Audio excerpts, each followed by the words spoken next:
shooting down in the woods.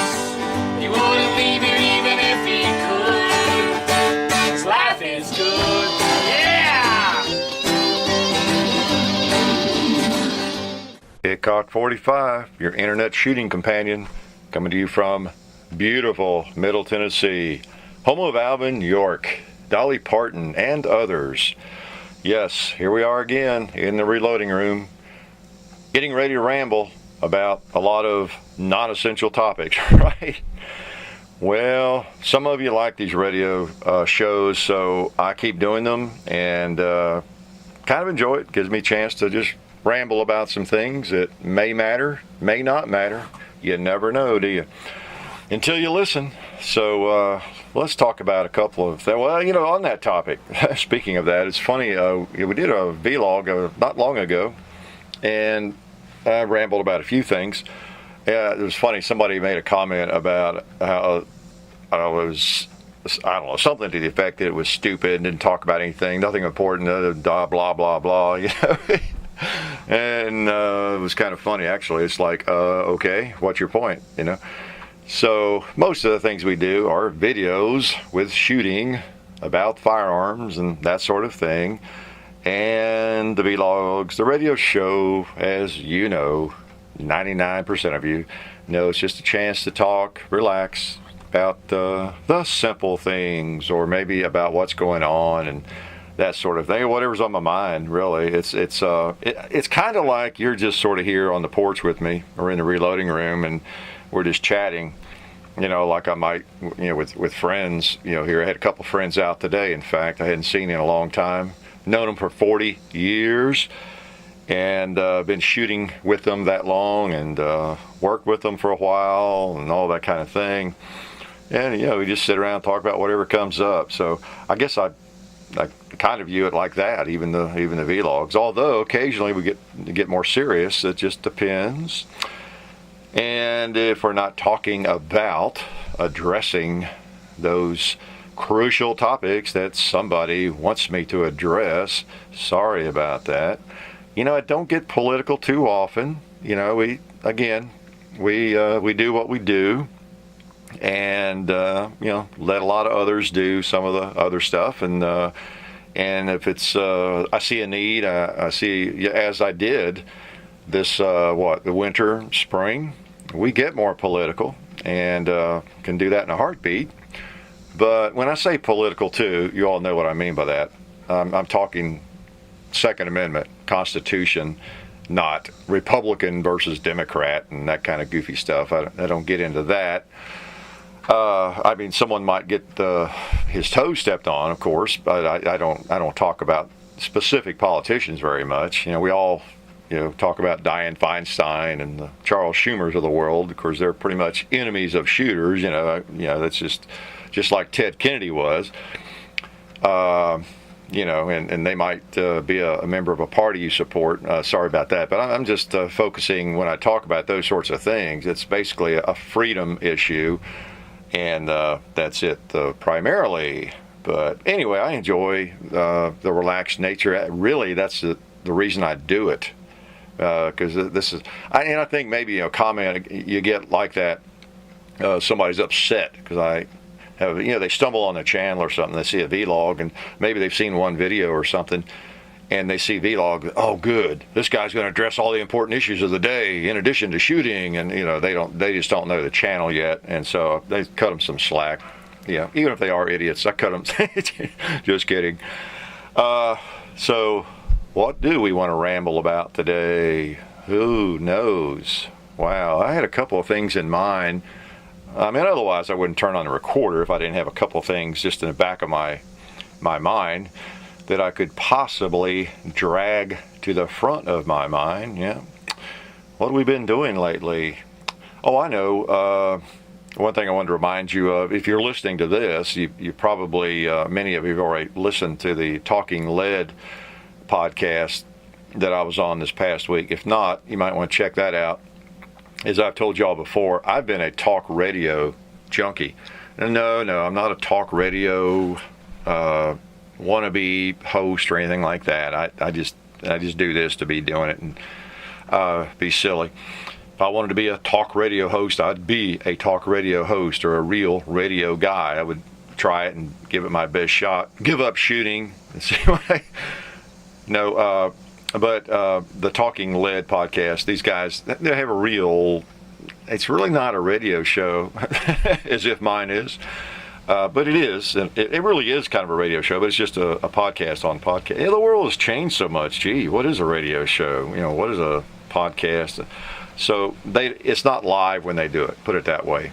Whereas Tom Gresham, when he does his show, it's broadcast, on XM Sirius. You can listen to it on Sunday afternoons, and then it's also available on podcast. So I think of his shows really as a podcast. So there's really no difference. There's lots of podcasts, as you all know, and they're just a show. You can listen to them whenever you want to, and even the ones that are on the radio. I rarely ever catch Tom Gresham live, almost never, unless I just happen to be in a car on Sunday afternoon, maybe.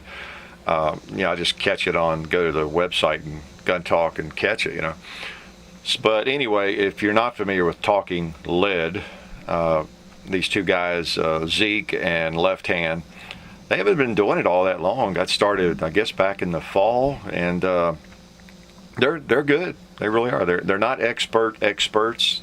They're becoming much more expert, in shooting and everything. But they're people you can relate to, most of you, because they're learning about firearms too, as we all are. And they just have a good way about them.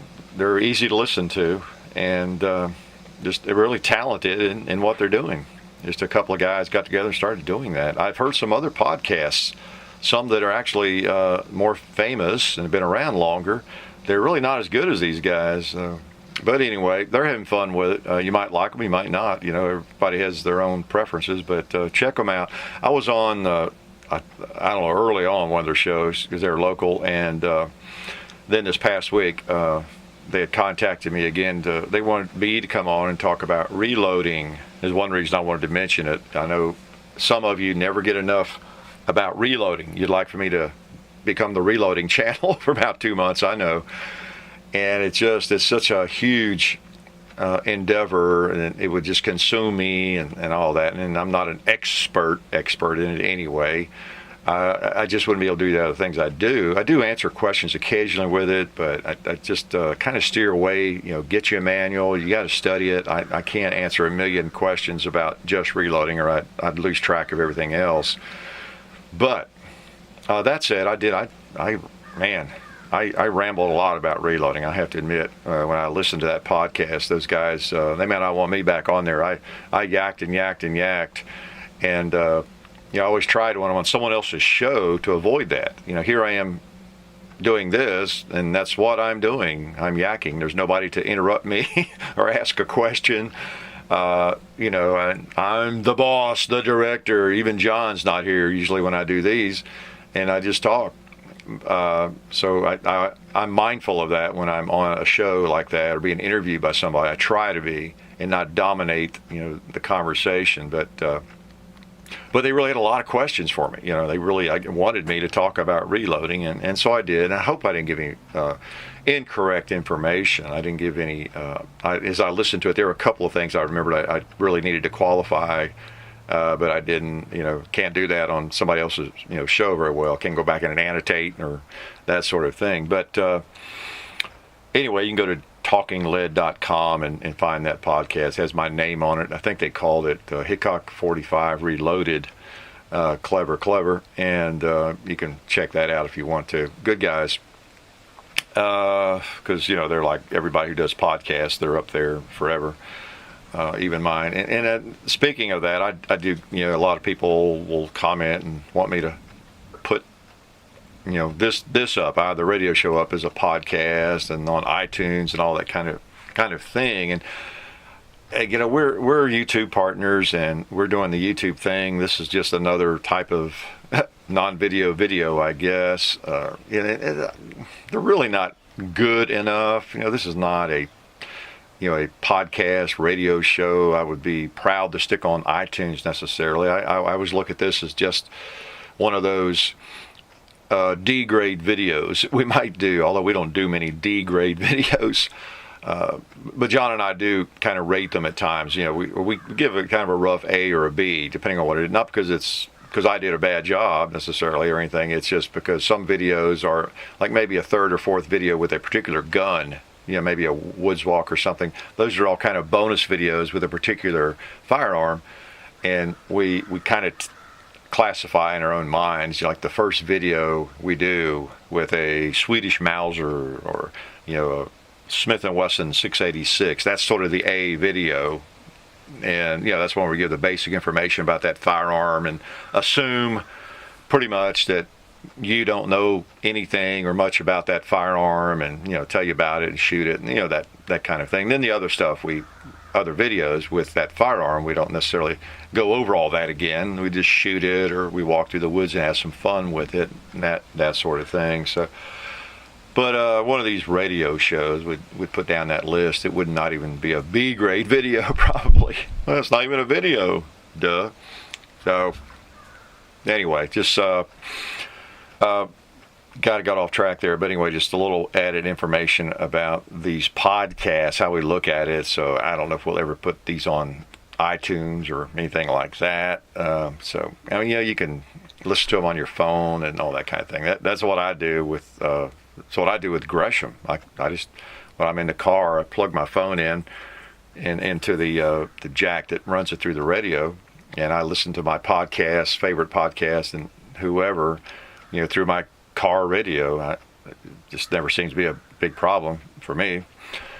Anyway, catch those guys if you can. And what else have I done that you would not be interested in? Went to a gun show in Somerset. I guess, since the last radio show, I've been to several gun shows probably. Went to one in Murfreesboro. Talked about that in the Talking Lead podcast, and running into those guys. They were actually set up there at the gun show, and visited with them a while. And those two guys, by the way, they've been at I think all of the Second Amendment rallies around here, and they're very active locally, and have gotten to know them. They're friends, as well as professional acquaintances or colleagues. But that was the Murfreesboro Gun Show, pretty good show. And then last weekend I went to a gun show in Somerset. And somebody who is listening to this podcast might have spoken to me. So ran into several viewers there and chatted with them. Saw a lot of firearms. I know that's a news flash. At a gun show, seeing firearms. I don't know if you know where Somerset, Kentucky is, but it is I have relatives in that vicinity is the reason I end up there.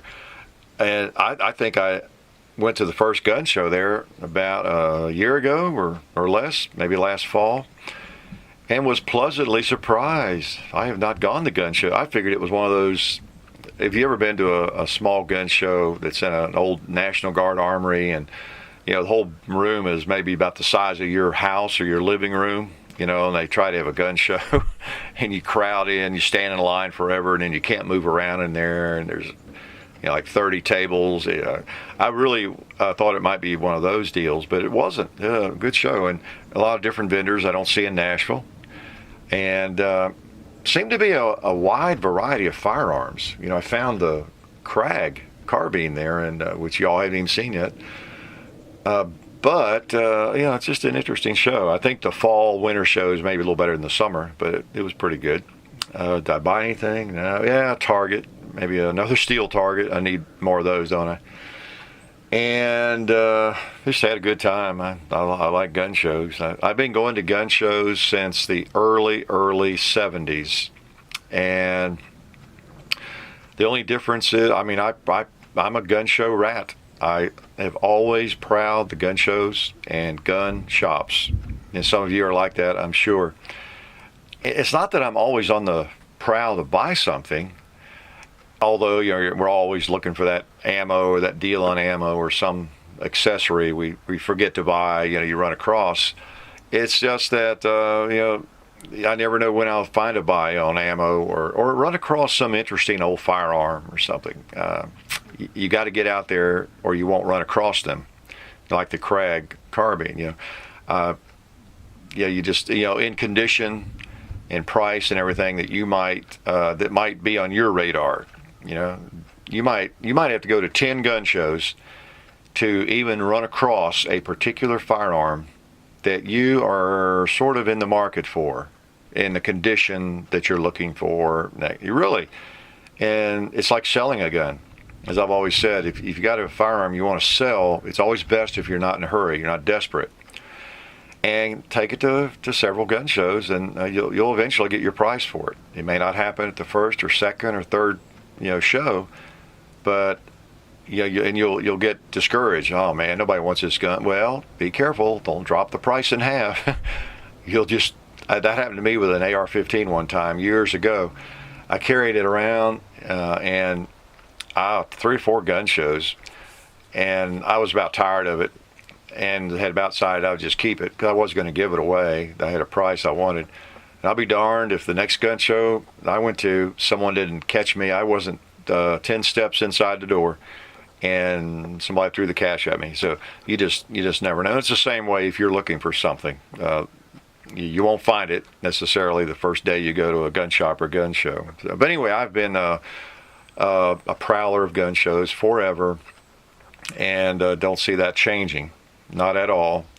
And it doesn't bother me one bit if there are a lot of viewers there that want to talk a little bit, or say that, as I've said before, I enjoy meeting you guys. So always say hi if you see me. I'm rarely ever so focused or involved in any particular gun or deal, that I can't say hi. I mean, unless I'm in the middle of a real deal or something. But anyway, I enjoy meeting y'all. So, yep, I'm a gun show nut. I plead guilty to that. I really do. Oh man. What else was I gonna yak about? Hey, I have an idea. I know something I could yak about. Since this is a gun channel, how about guns? I just happen to have several out here I'm looking at. Guess what this is? Yes, you're right. 686, the 3-incher. Yeah, I shot it. I told you my buddies were out this morning. Shot that. We all shot that a little bit. Also, yeah, you guessed it. It's the Ruger SR22. Yeah, hadn't had it out in a long time, so they shot it, I shot it some more, and I want to shoot out some more before we do another video with it. That's a neat little gun. I forgot how much I like that. I guess that's why I bought it, all right? And I see a Glock 19 over here. It's hot and loaded. In holster, I won't dig it out right now, but it's my Gen 4 Glock 19. I've been carrying it some. And I also see another good-looking firearm over here. I haven't shot yet today. I was planning to get out on the farm here and take a few pot shots with it. And that would be my Swedish Mauser. Speaking of Swedish Mausers. Yeah, firearms are usually around. It's just the way it is. I guess if you're living somewhere else, the Netherlands, I don't know, name a country, the United Kingdom, depending on where you are, I know, and that might be one of the attractions that you have to the channel, because you're not allowed to do the things I do, and I hope I'm sorry that you can't, and I guess I'm glad that you get that vicarious experience, through me. If if that helps, glad to be of help, because I am gonna be shooting and enjoying firearms, and if that provides any entertainment at all, I glad to hear it. Glad to hear it. But I guess it is really strange, because as I've discussed before, probably, firearms they're like hammers and wrenches to me. Now I do keep in mind, of course, the lethal capability and the danger there, potential danger, but by and large, beyond that, I'm always awash in firearms, and have been for a long time. So you can imagine how the gun laws and firearms restrictions that get proposed, how I would respond to that. Not very well. And I think you saw that this past fall and winter.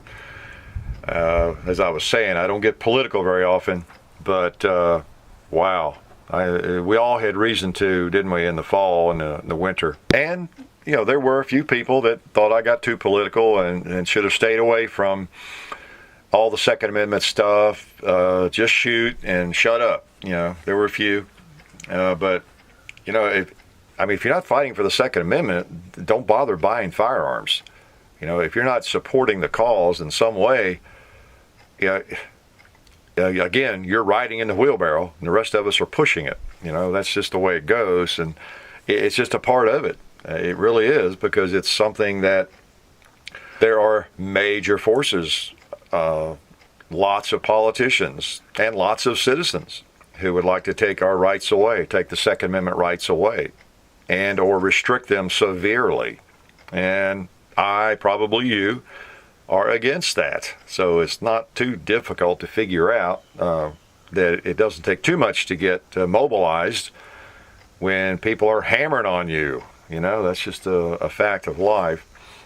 I guess if you are living somewhere where firearms are very difficult to even have, think about what if all of a sudden politician after politician and citizen after citizen, they're trying to get some of your tools taken away, your favorite set of wrenches, your hammers, the tools you use to work on your car, maybe working on vehicles. You're a mechanic, that's your hobby, and it's just deemed too dangerous. People are getting hurt with welders or with hammers, with cars.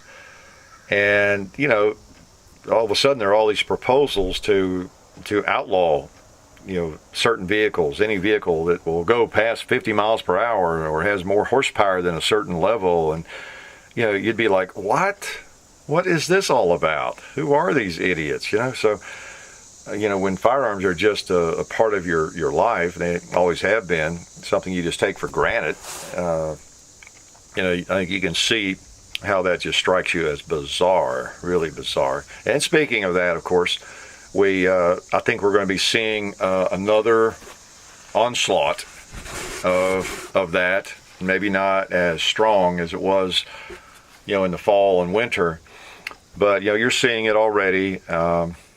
With in this country, the United States, call for stricter gun laws, for carry laws, and things of that nature already. Somebody sent me a link just this morning to an article about, I forgot what it was, online, some newspaper, but it was about Starbucks, and some mother is starting a drive to get Starbucks to not allow firearms, carried in their coffee shops, because I think it was precipitated by a picture that went around of I don't know where she got it, or the article. It was a Starbucks table with a cup of coffee and a pistol lying there in a magazine, and I don't know if somebody photoshopped that or they did it in their own living room and made it look like Starbucks, or somebody at Starbucks did. I don't know where that comes from. But she's one of these people, I guess, was probably appalled when she learned that people actually carry firearms in Starbucks, and that Starbucks allows that, and she takes her children there, and it's not safe. People are carrying firearms, when in reality it may be the safest place to be, because people are carrying firearms there. Some maniac comes in to shoot everybody, what's she going to do with her children? Hide behind a table, maybe. Think about Luby's cafeteria, I don't know. That's what scares me. There are so many people in this country. If I want to really get into a negative mode, I can do it, because I don't know where. I'm optimistic, an optimistic person. Really am. The glass is half full for me, generally. And But if you think too much about this country and in the number of people in this country that think that way, that really they're more into restricting freedom than they are about live and let live. It's a little bit scary because a lot of them vote, and our work's cut out for us. What can I say? And I'm not sure where these people come from in their minds. Well, I do. I mean, it's just a mindset that nobody can really change, other than just slowly, very slowly, maybe. But it's just a weird orientation to me, and it's just phenomenal when you think about how and why they think that way. That a firearm it's dangerous for people to have firearms. I mean, where are they getting this logically? Are they picking up the newspaper every morning or watching the news every night and seeing another 10 people with concealed carry permits having shot each other or dropped their gun in the coffee shop or the Walmart, went off, killed somebody? I mean, is that happening like 10 times a day that I'm missing? Does it happen at all? Hardly. I mean, I know there's a random event here and there, really, really rare. I mean, much more rare than a hammer falling on somebody or somebody slipping in the shower or anything else. Box falling off the bedroom closet and killing or hurting somebody. All that stuff happens way more often. Now, it makes the news, if there is an abuse of a carry permit, but it is extremely rare. And, I mean, in many states, it's not happened, period, yet. You've got to search for that stuff. So where's it come from? And are a lot of shootings at the Starbucks because of carry permit holders? Again, a lot of accidental shootings happening at the Starbucks. So a lot of guns lying around the floor people have dropped. So I know, I'm sorry. I'm bringing logic to the conversation, to the discussion, and that doesn't really fit, does it? Get that logic out of here. But that's what we're up against, so we got to keep that in mind. And while I'm talking about that, having a carry permit, as so many people have, and so many more are getting every day, every week in this country, it's a testament to people that there are virtually no problems. It's a real testament to the safety of people, the people who seek these permits, that it just works out. There's just not a lot of problem with it. There's hardly any problems, period, because of course the people getting permits are they're getting them legally, background checks. They're good people.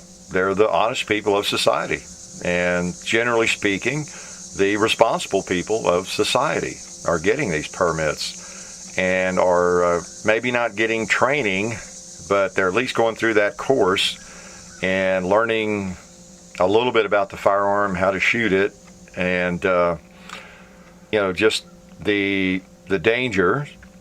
I think probably in every state you've got to watch that video about the legal aspects of it. And so, everybody knows you actually you come out of there wondering if you really wanted that permit, don't you? I think most people have that response to some extent, like, wow, the legal ramifications, do I really want to carry this firearm if I ever have to use it? Wow. But that's a good thing. That helps keep the redneck factor really low. You don't get people going into those classes, or you might have some going in, but when they come out, if they thought, well, I'm gonna get me a permit, by gosh, and carry me a gun, somebody messes with me, I'm gonna blow them away. There's a little drama there. That's very, very, very rare that anybody goes in with that attitude. But if they do, that video where the attorney explains everything and the liability you face and everything, I think that has a tendency to straighten people out if they need it. And it's a very sobering discussion, as I recall. But and it should be. It's a serious responsibility when you choose to carry a firearm.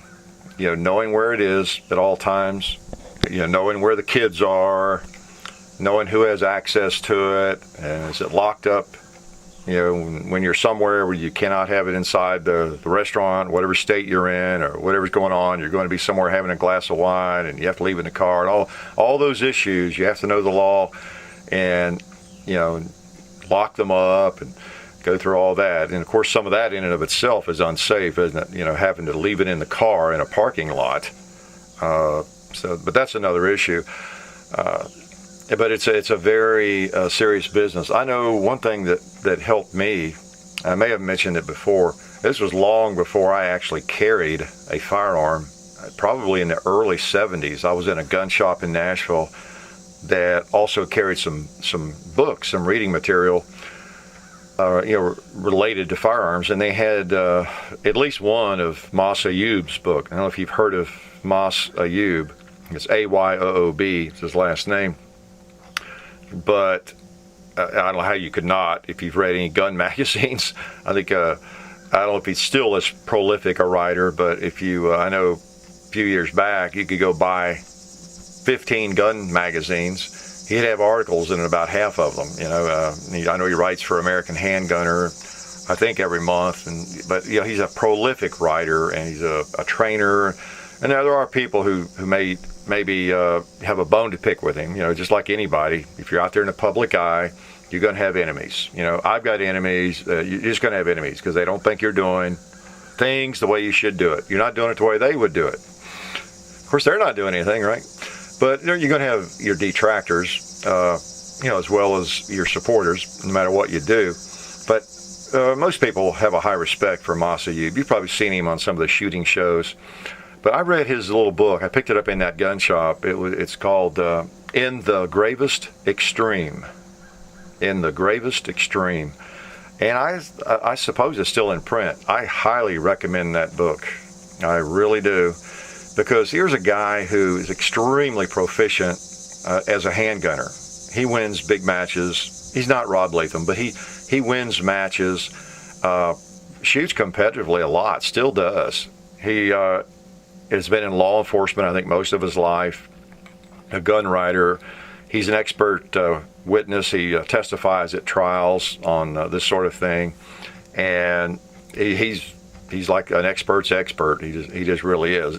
And but anyway, that book is something I highly recommend. I remember there were some things in there that I just had not thought about. And about carrying a firearm, having a firearm, and what it does to your mentality, and how it makes you an even more courteous person, more careful person, when you have that firearm. And some of the things he has done, some people would think, what a wimp, you had a firearm. No, your goal is to avoid conflict not at all costs, but almost. That's our goal. If we're defensive minded, we don't want trouble. If you're offensive minded, yeah, maybe you want trouble, but not many of us are. We carry a firearm for defensive purposes, that last resort situation. We don't want to use it, not ever in self-defense. It's just in that last ditch effort to save our lives. Or prevent great bodily harm, But he makes some really good points in there, and emphasizes the point how, as I talk about occasionally, how is nothing macho about firearms. But it's a good book. I highly. It was not very long, and probably not very expensive even today. I'll look that thing up and see if it's still online or still in print. But great book by Mas Ayoub, and he might have even updated it since the 70s. Although I think it's pretty much a universal, theme and topic. Not really much I can think of, and I haven't read it for a long time that would be dated, in today's world to read it. In fact, it's even more relevant because so many people are carrying firearms now. speaking of firearms, you might have seen the video on the SR 1911 Commander, the CMD we posted recently. And let's say a couple words about that. I like that Commander-sized gun, as I point out in the video. That it's just cool. If you like a 1911 and you've not tried the Commander size, the 4 1/4 inch slide barrel, you ought to do it. You ought to do it sometime. You'd like it, I think. You really would. Plus, it gives you the option of carrying it if you want to. You know, many of us who love 1911s don't carry them. Of course, that's one of the biggest controversies or points of argument on the internet, right?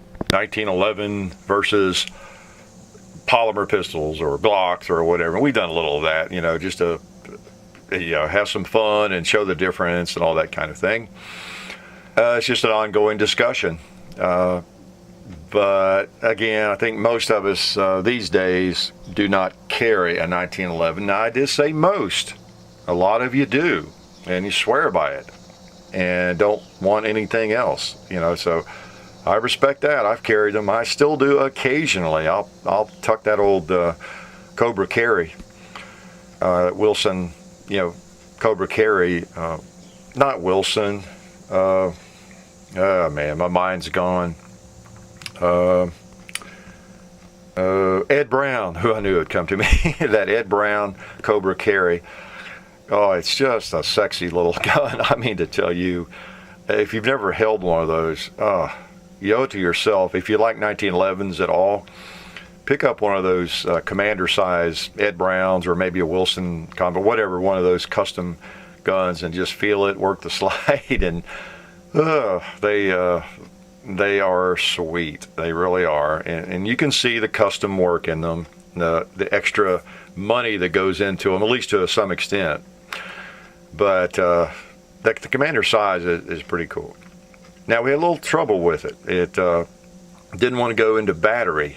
I was using PMC ammo, the other ammo, Grace, I guess, it didn't do that with.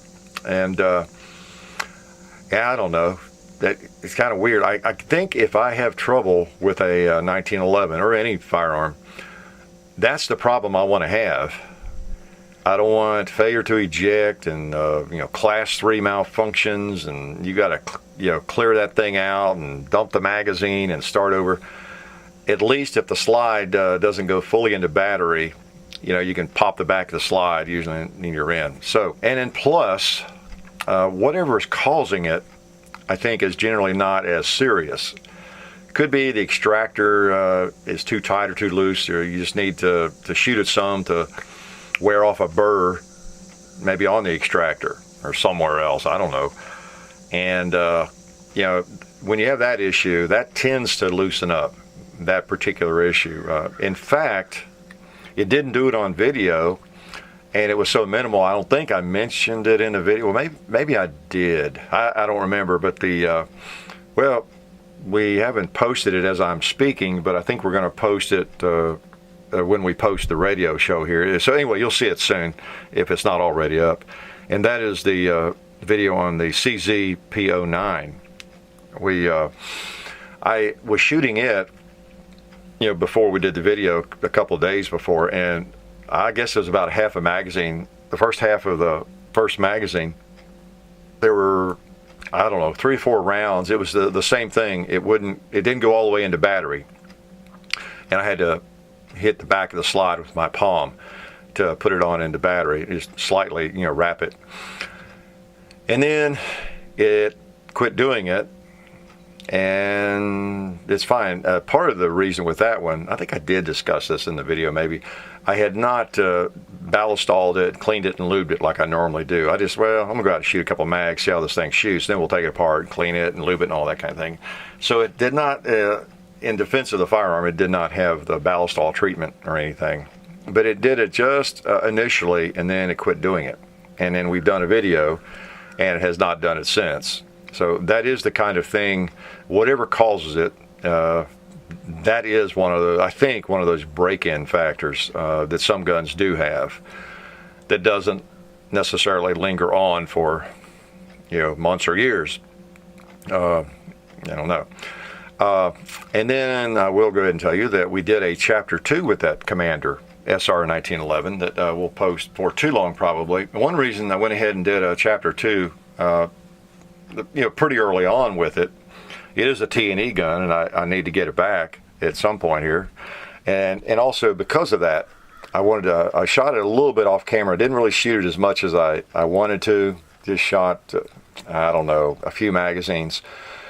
And, it's hard to get ammo, and it's expensive. And the 45, well, I'm not going to put 300 rounds through this thing just to break it in. I'm just not going to spend that kind of money to do it. I'm going to shoot it some more, a few magazines worth, and then we'll do a chapter 2, because it seemed to quit doing it, for one thing. The magazines I shot before we did the chapter 2, it wasn't doing it. And towards the end, I think, of the first video, it wasn't doing it. Other than that one magazine I had a problem with, which I'm looking at here. I've got it separated. Well, it had the weak spring and the last round weirdness, but that's a different issue. That's a magazine issue. But anyway, it quit doing it, I believe, in the first video. And then when I was, shooting those mags between videos before chapter 2, it did not do it. And then in chapter 2, as you'll see, it did not do that. Okay, so I think it loosened up. Now, one thing that it was doing in the chapter 2 video was on the initial round, charging the chamber the first time with a loaded magazine. I was getting, a couple, 3 times, it didn't go all the way in, just on that first round. So, and that I don't consider quite as serious either, and I'm not sure what I was doing on the first round, and I think it quit doing that before the video was over too. So anyway, just a work in progress, and I think those are break-in issues, like I said, and we'll see. We'll see. Like the car, my little PM9 that I really like. On the first round, if you have a PM9, you know what I'm talking about, and even the little 380, I think is that way. I like those guns. They're not a Glock, though, but they are the closest thing that I have found in that size. But you cannot ride that slide down on that first round. In fact, now mine has gotten loosened. It's loosened up some, and it will generally, I can just rack the slide and get that first round in. But now, if I don't really think about it, and I mean really slingshot that slide, I'll get a hang up on the first round. It won't go in. I'm talking my PM9 now. And the only way to ensure that first round goes in, and you're not going to have that issue with the car, is to lock the slide back, put the magazine in, and then release the slide lock. And it works fine. And so, I don't know, the first round, I guess because you don't have that speed of the slide. And so we're getting a little of that with the Ruger SR 1911 in chapter 2. But only, and I think I'm right on this, it was only when you're first charging the gun. Had a little bit of issue with it. But after that, we didn't have any more of that slide not going into battery. So I think it's getting broken in, and we'll see. I hope I want to shoot it enough to get that out, to get that out of its system, because I might want to buy that. I know I've got an Ed Brown Commander, but as I talk about in chapter 2, I kind of miss that full-size grip. I like that bobtail for carry on the Ed Brown, but it doesn't feel quite as good in the hand. And these SR 1911s generally work. I think they have a good reputation, and I think when this one gets broken in, so it might be surprising to people, but even after those 2 videos and maybe even more shooting with it, I actually buy that because I like a Commander, and I think those are just breaking in issues. Well, we will see. Okay, this revolver, this pretty revolver lying here, the 686 3-inch, serves as a reminder. And I know I've talked about this, but there is nothing like a revolver. If you're a true shooting enthusiast, hear me moving it around, firearms enthusiast, you can't help but like a revolver. Again, it might not be something you want to carry, something you have in your home for ultimate, self-defense to protect your family and yourself. Might not be. But, I mean, how many firearms of your collection are for that specific purpose anyway? I think sometimes we get too hung up on, and I've been there too. Well, I don't know. I don't see it. Cooper used to say, his question always was when someone bring in a new gun or a manufacturer come out with something new, what's it for? In other words, what purpose does that serve? What does it do better than what something else does? What's the purpose? And that's a good question to ask because, the marketers and the gun companies, they're always going to be coming out with new stuff to try to sell. When you get right down to it, plain old Model 10 38 Special would probably be fine for any of us, it's a gun that works, 38 caliber. But that's not the way we're wired. We like all kinds of different firearms and all that. But hopefully you don't get too caught up in that to where you cannot enjoy some different firearms, because this old revolver is just plain cool. Hopefully you've seen the videos, my videos on this 686 or somebody's videos on the 686. Let's cock it again.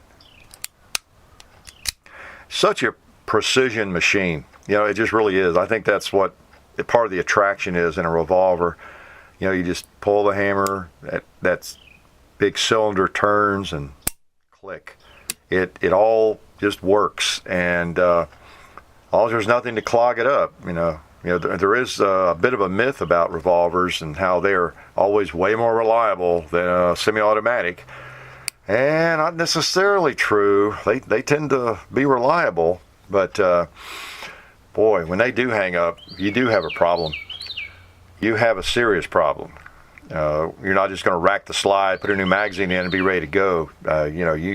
You get some dirt under the extractor, and some weird things can happen. And if you're in a desperate situation, you might as well just use it as a club. You're not going to. But they are just cool. Kind of like a 1911, I guess, to some people, and to me. Don't really carry them much. Don't carry revolvers much, but they're just really cool firearms, and many of you know that. You appreciate that. I see that in your comments. I was just mentioning that to my buddies I told you about that were here this morning, that because they like revolvers and other guns too, but they're a bit old school. And I was just mentioning how I'm so pleased that there are so many people, young and old, who seem to really enjoy revolvers, and so many of the firearms that we feature in the videos, the old bolt guns. Just there are a lot of people that are just like me, just like you.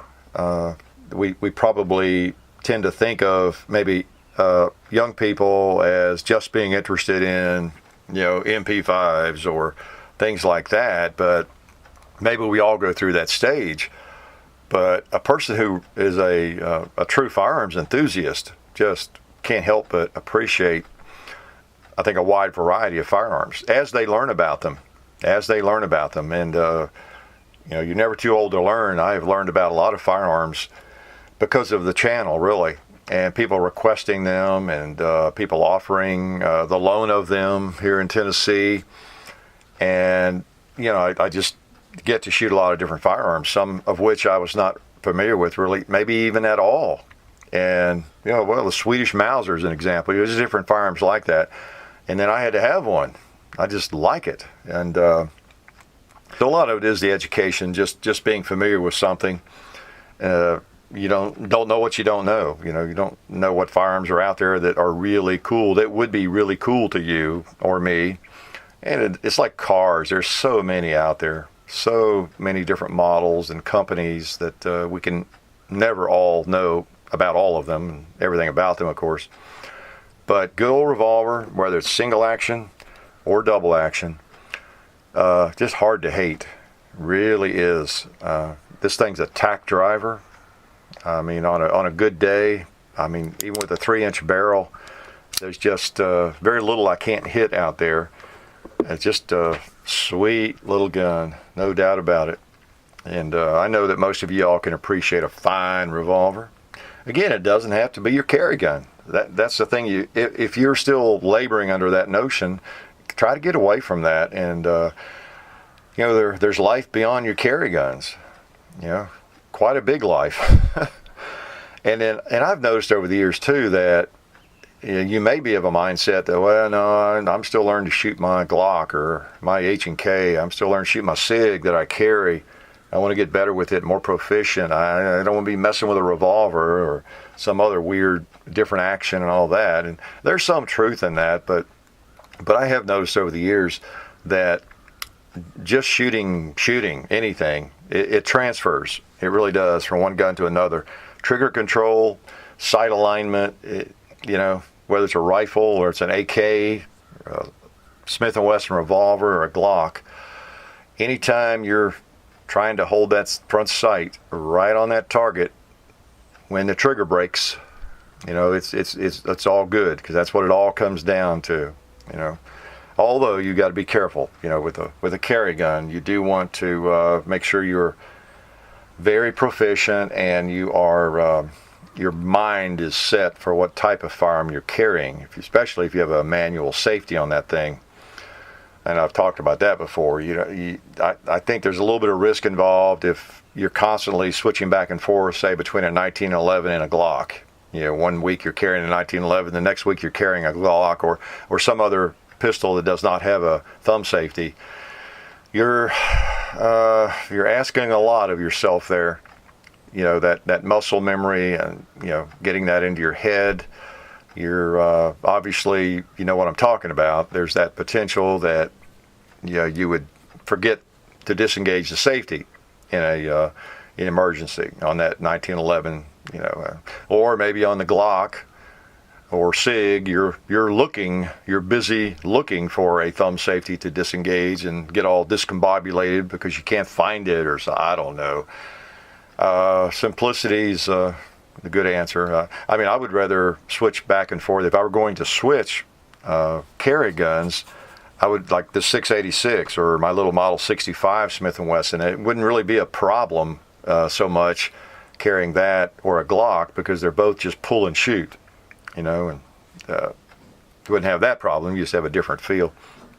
But anyway, don't neglect these cool little revolvers. Before I forget it, I want to thank everybody for all the support of the channel.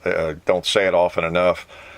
And you folks that help answer questions, that's really, really helpful. And, spam the goofy stuff out and just help. Because many of you, that especially listening to these, you probably know me pretty well. You know the channel pretty well. And so you can answer a lot of questions. Don't ever feel. I know you're not going to try to speak for me, but that's fine. Don't worry about that. Just answering a question. Most of you, I know you're not going to overstep, and quote me on something I didn't say necessarily. If you've watched the videos, you can help in that regard, and you do. And I appreciate that.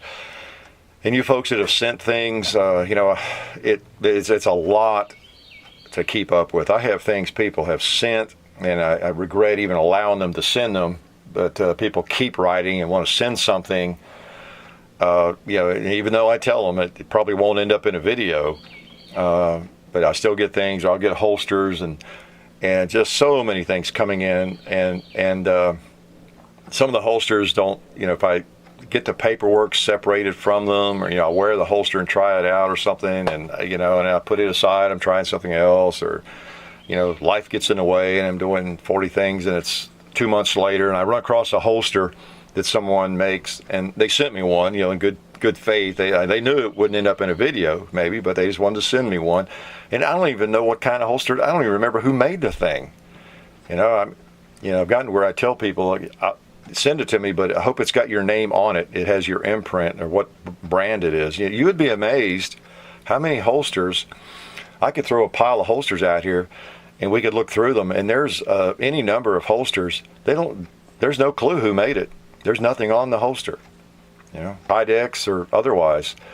And those really get lost in the shuffle, partly because I'm not highly organized, but, anyway, I appreciate the things that people send me. I've got a file of offers, Middle Tennessee. People, we still just borrow guns from Middle Tennessee, somebody offers, and I've got some we haven't gotten to yet. I have not forgotten you. You're in a file. If I told you I'd save your information, I did. And we may contact you out of the blue here, just any time. Could be this week or a year from now. Hey, you still offering to lend us that shotgun or that pistol? Let's see if we can work that out. But people have been very, very, very good about wanting to support the channel, and because of the craziness and the busyness of it, sometimes I don't get back with people. It just it's just hard to do that. So, just wanted to mention that we do definitely appreciate any way that you help. So it's kind of like having a tiger by the tail in a way, by having this much activity, and I'm sure you can imagine what it probably is like. Well, maybe I'll wrap up with a little encouragement again to do what you can for the Second Amendment. I think there's going to be some more pressure on us that we need to continue writing our congressmen, our senators, and letting them know what we think about anything that's proposed, particularly some of the preposterous things that we see from time to time, and just anything. We want no more restrictions. That's the message.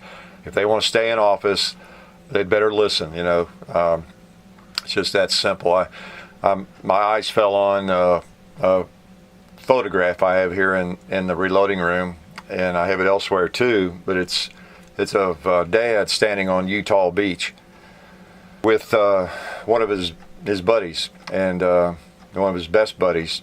This was like, I think, day 2 or 3, and after D-Day, but he was with a truck company, and the guy he's with was someone I remember very, very well, because I think I might have talked about this before.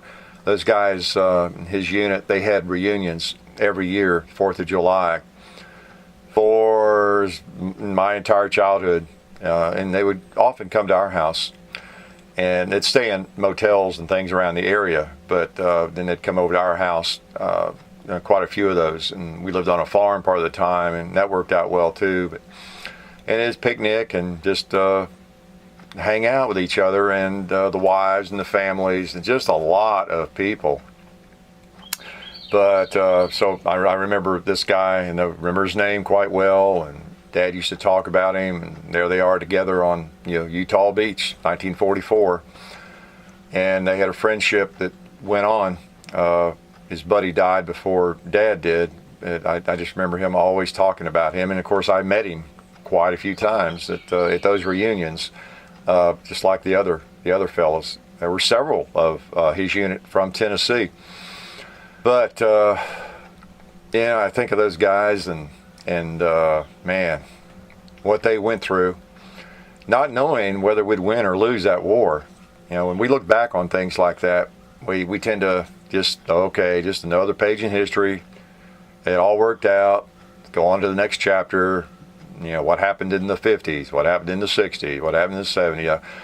But, if you go back and study World War II, and there was no assurance we were going to win, that's for sure. Now, it looked better and better, of course, as we, it started the invasion of France and started pushing them back. But, there was no guarantee that things were going to work out like they did. And a lot of people died there, and hopefully for a good cause. And as I said in Philadelphia at the Second Amendment rally, I don't use colorful language generally, because I know we have a lot of young people listening, but so I kind of warned people there. I said the worst thing we can do is to let these sleazy politicians piss our freedom away, because that's what some of them are trying to do, and in the interest of getting votes. So let's make sure we don't desecrate the memory of all the people, you know, who made sacrifices through the years to keep it a free country, and we let these, oh man, I don't even know what to call them. And it's not just politicians. It's the person next door to you, maybe next door to me, you know, that just don't have a clue about the history of this country, you know, how it was founded, the founding fathers, the Declaration of Independence, the Constitution. That all that stuff is like fairy tales to them. You know, they want a life without risk, any risk at all. You know, and that doesn't happen. You know, but anyway, I digress. But there's just a reminder there as I glanced over. You know, we've got to keep the fight going for all those guys and all the guys and gals that have fought since then, and just keep it going. Keep this country as free as we possibly can for as long as we can. I worry about you folks in your 20s, what it's going to be like in 20 years or 30 years. I really do. Got to stay mobilized. Got to let the politicians know why they're in Washington, for one reason, that you voted for them to be there, and that can change, you know, on a dime. And you know, enough of us have to do that and let them know that, or it won't get done. Can't just talk about it. We can't just sit around the gun shops and gun shows and with our buddies and talk about how ridiculous some of the politicians are, and maybe how ridiculous our neighbors' attitudes are or viewpoint, you know, is. That doesn't get anything done at all. That just makes us feel better at the time. Meanwhile, they're mobilizing, you know, people to get something done. So you got to be active. Got to be active. Keep it up. Keep up the good work. And again, continue to represent, you know, the sport, the endeavor as best you can wherever you are. You know, I was listening to a podcast. I don't remember who it was that just past week. Might have been Tom Gresham talking about how, and it may have been even a different topic, but how everything that you write, every email you send, every posting you make on the internet and everything, it's out there, and it can be found. No matter what kind of username you use, it can be found. If folks want to find it, you know, be careful about how you act on the internet, of course. But you know, it from what I'm talking about now is you know, just the persona, the image that we create, how we represent ourselves as people interested in the shooting sports. You know, what we say and how we act is really important. We've got to win the hearts and minds of people who are on the fence. We've got to continue doing that. And you know, because it's hard to imagine, because I don't hang out with many people who hate guns. You know, so it's easy for me to forget they're out there. Well, unless I turn on the TV, right? But it really is. It's like you tend to get lazy about it, because you go around your day to day and your buddies and people you talk to, and so many are like mind, and so it's easy to forget that I don't know that we're a minority, but we're close to it, you know. So anyway, little reminder. I guess I've rambled a lot today. I guess I've rambled myself dry. So let me go get some water and recover, okay? Hope you have a great week. You have some enjoyment of firearms this week, this weekend, or next week. And we'll post a video or two this week, and you'll see some action, maybe a CZ, and who knows what else. Hope you enjoyed that model 1917 video. That was one of my favorites to do. I love to get those bolt guns out and shoot those. So you know, the historical aspect, just wow, guns that people actually carried. You know, the actual gun. That's what's really cool. Not a replica, the actual firearm. You know, that was carried in 1917, 1918. That's cool stuff, I tell you. And I guess that's why I'm a firearms enthusiast, because all these various types just really really are interesting to me. So, y'all be good, and we'll talk to you later. You've been listening to the Hickok45 radio show. See you on the range.